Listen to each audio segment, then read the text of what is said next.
நாமும் போட்டா நல்லா நடிப்பேன்னு சொன்னடா. நான் தலை வந்துகிட்டு பெரிய இடம் ரீசெண்டா நடந்துக்க. இவரு ரொம்ப டீசெண்டா இருக்கிற காவா ஓரத்துல கஞ்சா அடிக்கிற மாதிரியா இருக்கிற.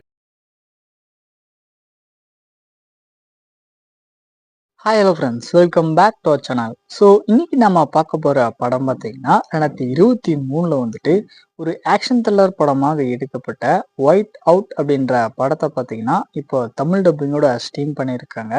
இந்த படத்தோட ரிவ்யூ பற்றி தான் இந்த வீடியோவில் பார்க்க போகிறோம்.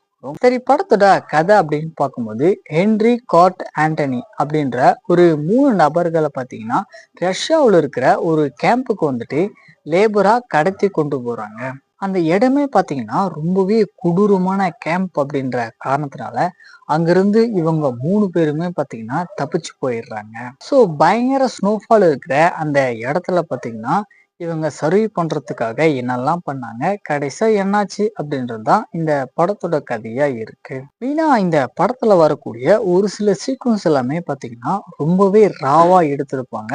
அது நல்லா இருக்கும் பார்க்கறதுக்கு. அதே மாதிரி தன்னுடைய உயிரை எப்படியாவது காப்பாத்திக்கணும் அப்படின்னு சொல்லிட்டு ஒரு தனி மனிதன் என்னெல்லாம் பண்றான் அப்படின்ற அந்த சீக்வன்ஸுமே பார்த்தீங்கன்னா ஓரளவுக்கு நீட்டா பண்ணியிருப்பாங்க. இருந்தாலுமே இந்த படத்துல வரக்கூடிய ஒரு சில சீக்வன்ஸ் உடைய டீட்டெயிலிங் எல்லாம் பார்த்தீங்கன்னா இன்னும் கொஞ்சம் பெட்டரா சொல்லியிருக்கலாம் அப்படின்ற மாதிரி தான் தோணுது. ஸோ அதனாலே அந்த கேரக்டர் பார்த்தீங்கன்னா எப்படியாவது தப்பிச்சாகணும் அப்படின்ற ஃபீல் வந்துட்டு படம் பார்க்கும்போது நம்மளுக்கு சுத்தமா கிரியேட்டே ஆகலை. டியூரேஷன் வைஸ் அப்படின்னு பார்க்கும்போது 1 hour 30 minutes கிட்ட வருது.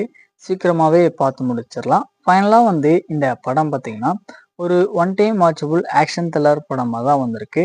ட்ரை பண்ணி பாருங்க. அடல்ட் கண்டென்ட் அப்படின்றது இந்த படத்துல இல்லை அப்படின்னாலுமே அந்த ராவான சீக்வன்ஸ் எல்லாமே பார்த்தீங்கன்னா இந்த படத்துல இருக்கு. அதுக்கேற்ற மாதிரி பிளான் பண்ணிக்கோங்க.